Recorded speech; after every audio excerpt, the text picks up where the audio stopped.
Diduga tercemar limbah perusahaan pabrik kelapa sawit, kondisi air sungai Kerung Trang, Kecamatan Kuala, Nagan Raya berubah menjadi keruh. Ya, kondisi ini bukan kali pertama terjadi dan dikhawatirkan ekosistem air terganggu akibat pencemaran tersebut.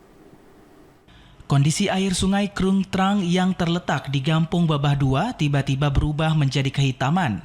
Padahal kawasan ini tidak diguyur hujan. Kondisi ini sudah kerap terjadi. Hal ini diduga karena adanya pencemaran lingkungan dari salah satu perusahaan pabrik kelapa sawit yang beroperasi tak jauh dari sungai tersebut. Sementara itu, pihak perusahaan membantah jika air sungai menghitam karena pencemaran. Karena pengelolaan limbah perusahaan yang sudah sesuai dengan standarnya, sehingga limbah yang dialiri ke sungai sudah sesuai prosedur. Untuk memastikan dugaan pencemaran lingkungan, rencananya pihak DLH akan turun untuk memastikan dengan mengambil sampel air. Kami ini tidak melakukan pencemaran, karena memang ini adalah kami sudah mengikuti prosedur bahwa pembuangan itu dari kolom 10. Dan itu setiap bulan kita lakukan pengecekan ke baristan, seperti itu.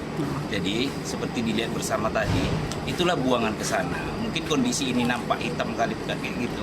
Karena kondisi air hujan memang kondisi sungai memang dangkal ya, karena udah beberapa hari tidak hujan, jadi nampak dia buangan tadi agak pekat dia, kalau kita bilang agak keruh lah dia di atasnya itu kan.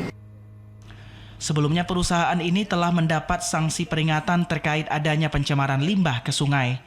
Dari Nagan Raya, Aziza Putra, TVRI melaporkan.